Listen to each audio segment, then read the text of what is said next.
Hey, what's up guys? I just wanted to bring you guys a quick tips video off of what I learned from the Summer Skirmish that was played this Friday, the week 3. I found a lot of interesting things, so I'm going to hop right into it and show you guys what I found. Well, keep in mind that we've already seen what the circle looks like. This is basically, so they have their backs to the wall, basically. Like, oh, what? A clinger finds so gold? That was Sen Karos. I'm not sure if I'm pronouncing that right, but that's all good. And that was a little quick clinger tip. So basically everybody knows about putting a clinger on a box and then destroying the wall that it's on and it having doing the damage. So what you do is normally you'd come out, spray this down a little bit. I'm gonna shoot it with a and then you throw a clinger at it and then shoot one more time and that'll blow up and do damage to everybody who's inside of the box. So he's taking that to another level here and getting some instant damage by throwing it at a bush that is a one-hit shot. So if you throw this at it and then shoot it blows up right away. And so if anybody's hiding behind the bush, let's pick another bush. Nah, let's just do it from right here. So if the bush is right here and he's over here, you throw it there and just hit it once and this guy's dead behind the wall. So that's tip number 1. I can't remember. I have no idea. I could break that back. You've got to do a check-in with them as well. Just call it. Oh, I thought that was maybe a player. I believe they might actually be. Oh, that was okay. All right, so that was Hezzy and Bizzle, almost won the Summer Skirmish for week 3. And what they did was a quick, interesting little, I should have made this box a little higher, but it'll still be able to explain it. A duo or squad strat for sniping. And so what they did was one guy is going to get the wall down, and the other guy is going to shoot as soon as that wall is about to end, because the snipe takes a little while.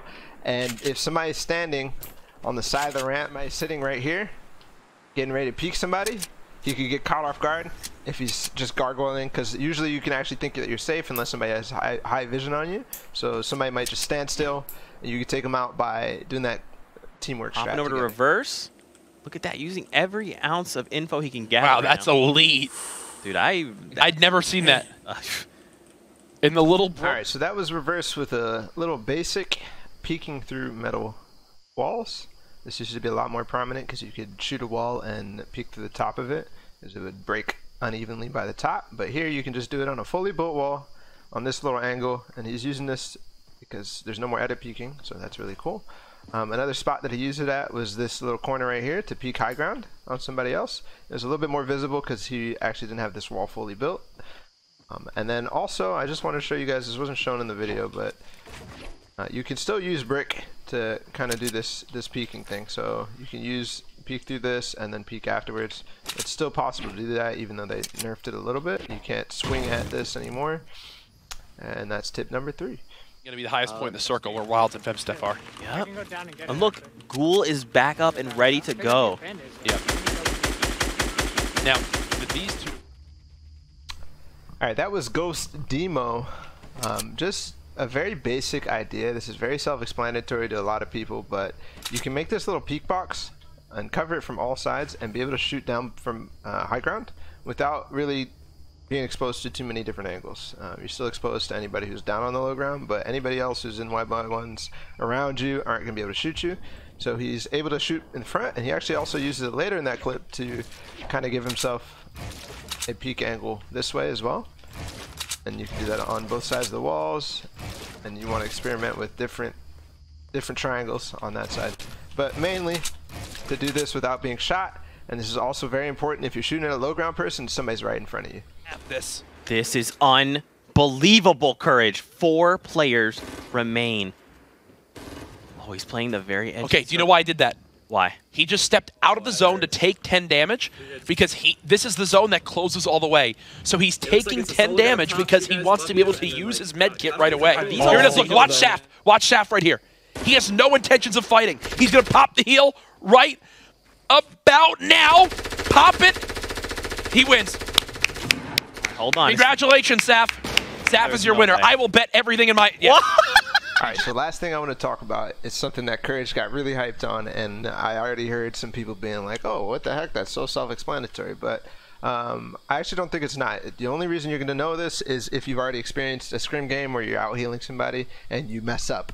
So if the storm is coming in the last circle, it does 10 damage a second. Medkit takes 10 seconds. So one of the problems with this strategy you need to know ahead of time is that you can't medkit you can't med kit when you're at 100 HP. So we saw Saf from SKT, who was playing with Zate. He actually went into the storm and took 1 tick of damage and then came back out so that he could use the med kit. So it'd be the equivalent of falling right now, but I'm not going to do that anyways. And then the other thing I want to touch on that casters didn't touch on was that how Saf actually positioned himself while the circle closed in on him. He actually was on top of a floor, and then there was a wall underneath him, and he went to position himself on top of the wall.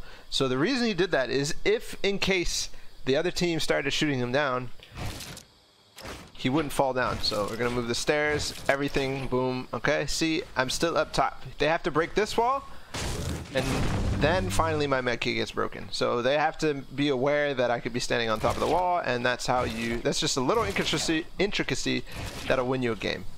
Another quick note is if you're starting to go for the heal battle and you're setting yourself up, you can actually, well, that's the new phasing thing. You could actually edit down and place walls just like that, and that'll set you up to do exactly what Saf did and set up on the wall where you don't have any risks. You're just getting completely safe. They have to knock your wall down. So.